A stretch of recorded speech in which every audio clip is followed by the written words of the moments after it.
नमस्कार। बिहार 24 सच से सामना के सभी दर्शकों का अभिनंदन है।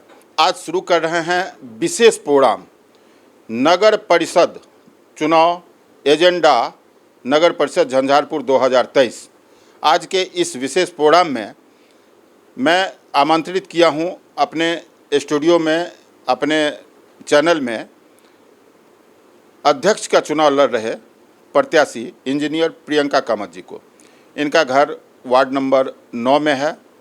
ये झंझारपुर के श्रीनारायण भंडारी उर्फ फूले भंडारी जी की पुत्रवधू हैं।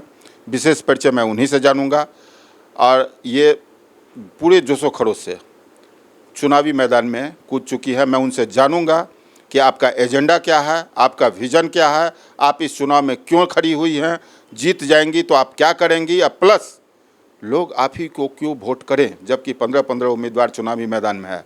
एजेंडा झंझारपुर नगर परिषद चुनाव में स्वागत करते हैं इंजीनियर प्रियंका कामत जी का। मैडम अपन परिचय दें। मैं इंजीनियर प्रियंका कामत, पुत्रवधू श्री फूले भंडारी। मैडम एक चीज़ जानना चाहेंगे, आप इंजीनियर हैं और आपके बारे में लोगों ने बताया कि आप बीपीएससी वगैरह सबकी भी तैयारी कर रही थी। आपके हस्बैंड भी गवर्नमेंट जॉब में है, आपका खुशहाल जीवन है, भविष्य दिख रहा है सुंदर। फिर इस राजनीतिक परिदृश्य में झंझारपुर में क्यों आई जहां संघर्ष बहुत ज़्यादा है? कुछ बताएं जो उस जीवन से इस जीवन में का चयन क्यों किए? मैं अगर इंजीनियरिंग फील्ड में रह के जॉब करती तो वाकई मेरी ज़िंदगी बहुत खूबसूरत होती, अर्बन लाइफ होता।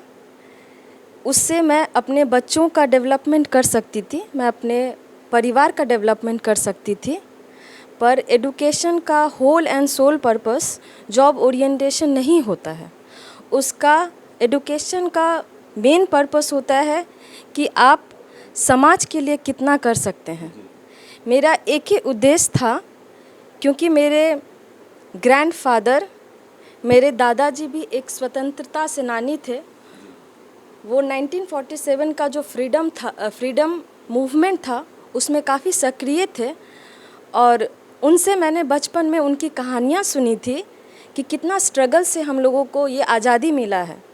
आज जब मैं बंगाल में रहती थी, वेस्ट बंगाल में रहती थी, वहीं पे मैंने अपना क्लास 10-12 या कहूँ तो पूरा बचपन वहीं बिताया है, वहाँ से पढ़ी हूँ।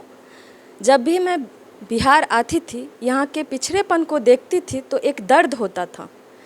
मंशा यही था कि समाज का विकास कर सकूं।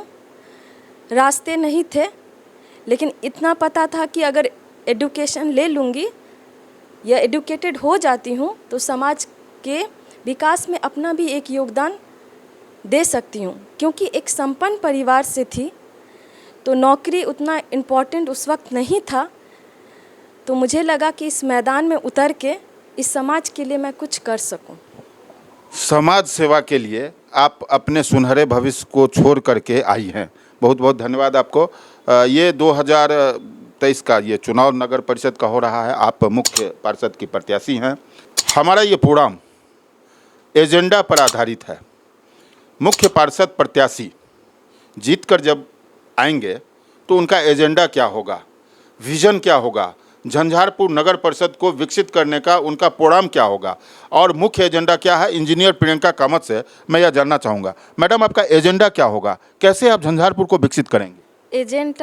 एजेंडा जो सबसे पहला एजेंडा होगा वो ये है कि करप्शन को, भ्रष्टाचार को मैं ज़ीरो टॉलरेंस की नीति को अपनाऊंगी। अभी जो आवास योजना में और भी जो बहुत सारी योजनाएं चल रही है जिसमें बहुत बुरी तरह से गरीबों का शोषण हो रहा है, उसको मैं पूरी तरह से रोकने की कोशिश करूंगी और उसको ख़त्म करने की कोशिश करूंगी। आवास योजना में जो गरीबों से जो इतने पैसे लिए जाते हैं उसको मैं पूरी तरह से ख़त्म करूंगी और ऑफिस खर्चा के नाम पे या जो भी खर्चा के नाम पे इन लोगों से इतना रुपया ऐंठा जाता है उसको मैं पूरी तरह से ख़त्म करने की प्रण लेती हूँ।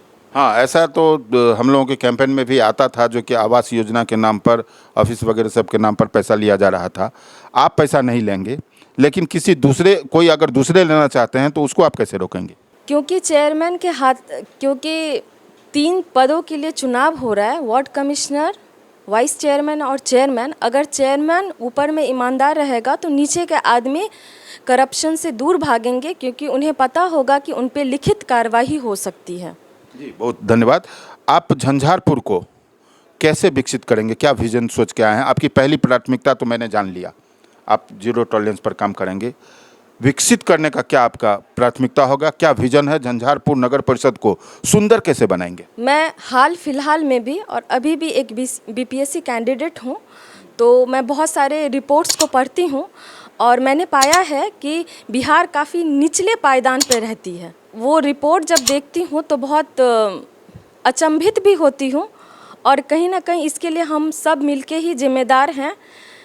तो मेरा यही होगा कि मुझे एक ऐसा नगर परिषद का परिकल्पना करना है जो बाहर के लोग बोलें कि नगर परिषद झंझारपुर एक स्वच्छ नगर परिषद है, एक शिक्षित नगर परिषद है और एक विकासशील नगर परिषद है।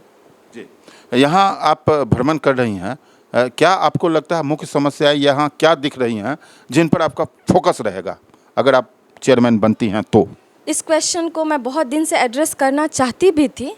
ये काफ़ी गंभीर सवाल है। जब मैं कुछ दिनों से जब क्षेत्र भ्रमण में थी, मैंने काफ़ी सारे वार्ड के भ्रमण अभी तक किए हैं, जिसमें से मुझे लगता है कि प्रतापपुर जो क्षेत्र है वो काफ़ी बुरी तरह से पिछड़ी हुई है। वहाँ पे ना तो रोड का अच्छा प्रोविज़न है, ना वहाँ पे ड्रेनेज सिस्टम है, और ना ही वहाँ पे लाइट का कुछ अच्छा सिस्टम मुझे दिखा। ये 3 वहाँ पे सबसे इम्पॉर्टेंट चीज़ है जो उपलब्ध कराना बहुत ज़रूरी है। काफ़ी सारे क्षेत्रों में मैं भ्रमण की जहाँ पे मुझे लगा कि गार्बेज एक मेन इशू है, क्योंकि अगर गार्बेज फ्री सोसाइटी नहीं होगा तो वो तरह तरह के बीमारी को जन्म देती है। तो मुझे लगता है ड्रेनेज और गार्बेज फ्री सोसाइटी का होना बहुत इम्पॉर्टेंट है। आपने एक कैंपेन में लोगों से बताया था कि मैं अगर जीतती हूँ तो यहाँ पर लोगों को क्रियाक्रम वगैरह सब करने के लिए, उस पर भी आपका ध्यान है क्या? मुझे लगता है जब मैं और लोग से मिलती हूँ, जब मैं लोगों से वार्तालाप करती हूँ और मैं सोशल इश्यूज़ को सुनती हूँ, तो उसमें सबसे ज़्यादा बर्निंग इशू जो अभी मुझे लग रहा है वो है शमशान घाट का, क्रीमेटोरियम का, जो यहाँ पे अभी तक है ही नहीं। अभी भी लोग कमला के बांध पे या तटबंध पे, कोस्ट लाइन पे जाके वो अंतिम संस्कार करते हैं। तो वो जो सरकारी लैंड एलोकेट है या जो इसमें प्रोविजंस होगा उसको पढ़ के, उसको समझ के, मुझे लगता है कि एक शमशान घाट बनना झंझारपुर में बहुत ज़रूरी है। इलेक्ट्रिक भी क्या, उस पर भी सोचा है आपका? क्योंकि हम लोग सस्टेनेबल डेवलपमेंट के टुवर्ड बढ़ रहे हैं, तो ये जो लकड़ी वाला जो सिस्टम था उसको मैं ख़त्म करके मैं इलेक्ट्रिक क्रीमेटोरियम का प्रावधान सरकार के सामने रखूंगी और उसको पास कराऊंगी। बहुत अच्छी बात, आपका फोकस वहाँ पर है। मैं एक थोड़ा सा, आपको हो सकता है अटपटा सा लगे, लेकिन एक क्वेश्चन है हमारे दर्शकों के लिए। 15 उम्मीदवार चुनावी मैदान में हैं। सभी उम्मीदवारों को पोस्टर में लिखा हुआ है कि मैं झंझारपुर को विकसित करूंगा, मैं कर्मठ हूं, सुशील हूं, सुयोग्य हूं, और न जाने क्या क्या विश्लेषण जुड़ा हुआ है। ऐसे लोगों में मतदाता, यहाँ के जो वोटर हैं, सारे लोगों को छोड़ करके इंजीनियर प्रियंका कामत को ही अपना मुख्य पार्षद का प्रत्याशी क्यों चुने, इस पर थोड़ा आप प्रकाश डालिए। क्या आप में विशेष खास है? मैं इस समाज के विकास के लिए ही यहाँ पे आई हूँ, और मुझे लगता है कि अगर मुझे मौका मिला तो करप्शन फ्री नगर परिषद का मैं गठन कर सकती हूँ। मैं जितने भी फंड्स हैं, जो योजनाएं हैं, वो आप सबों तक पहुँचाने में सक्षम हूँ। 74th अमेंडमेंट में म्यूनिसिपैलिटी के लिए कुछ अमेंडमेंट हुआ था, तो म्यूनिसिपैलिटी को ऐड किया गया था।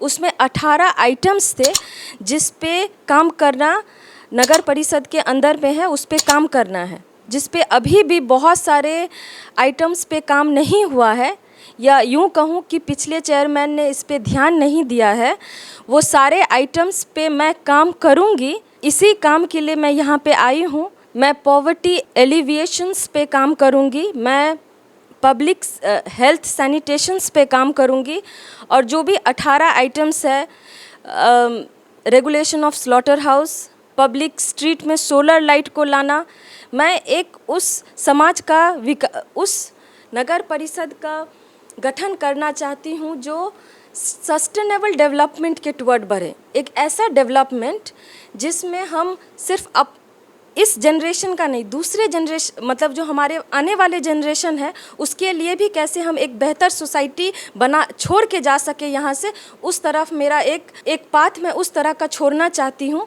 जैसे कि सॉलिड वेस्ट मैनेजमेंट, जैसे कि वाटर कंजर्वेशन, जैसे कि अर्बन प्लानिंग, इन सारी चीज़ों पे मैं काम करना चाहती हूँ। और मुझे मौका मिला तो मैं हर चीज़ को टच करूँगी, और आने वाले 1 साल में अगर मैं चुन के आती हूँ तो मैं ग्राम सभा एक आम सभा का गठन करूँगी। उसमें जाके हर 15 दिन पे आम जनता से मिलूँगी, उनके समस्या को वहाँ पे सुनूँगी और उस समस्या का समाधान करने की कोशिश करूँगी। आपने अपनी विभिन्न योजनाओं को बताया, आपके दिमाग में क्या प्लानिंग चल रहा है, इसीलिए आपको लोग वोट दें। आपने यह भी लोगों को बताने का कोशिश किया है कि अगर यहाँ की आम जनता आपको मुख्य प्रत्याशी बनाती है तो झंझारपुर को डेवलप करने में आप जो इंजीनियरिंग की पढ़ाई किए हैं उनको भी लगाएंगे। यही कहना चाह रही हैं? बोलो आप। जी, मैं इंफ्रास्ट्रक्चर पे भी बहुत काम करना चाहती हूँ।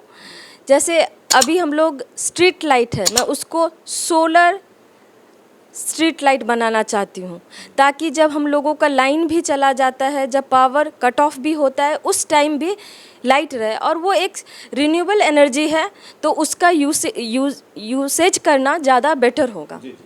अंत में आप जिस पद पर हैं, 9 जून को आपको मतदान का डेट रखा गया है। आम प्रत्याशियों से जो वोटर हैं, जो आपको ये पावर देंगे, उनको आप क्या संदेश देना चाहती हैं, क्या कहना चाहती हैं? आपका क्या चुनाव चिन्ह है, कितने नंबर पर रहेगा, थोड़ा अपने वर्ड से आप बता दें।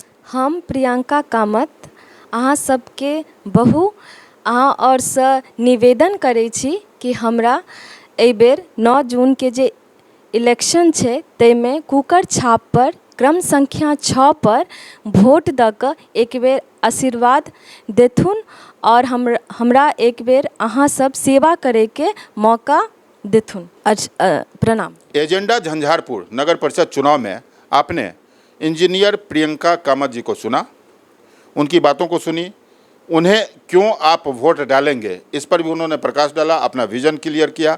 मैं समझता हूं एजेंडा उनका जो भी है वो बड़े स्पष्ट तरीके से वो बताए हैं।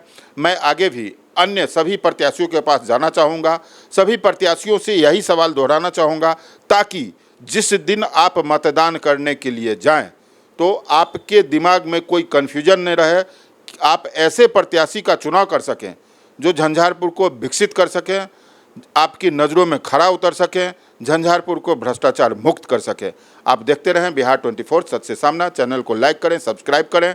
आप अगर इन प्रत्याशियों से जिनका मैं इंटरव्यू ले रहा हूं, जिनकी बातों में आपको सुना रहा हूं, कुछ पूछना चाहते हैं तो आप कमेंट बॉक्स में पूछ सकते हैं, मेरे व्हाट्सएप पर पूछ सकते हैं, चाहे तो आप वीडियो क्लिप बना करके भी आप भेज सकते हैं अपने सवालों को। मैं उन सवालों को कैंडिडेट से सीधे पूछ करके आपको जवाब देने का भी कोशिश करता रहूँगा। धन्यवाद।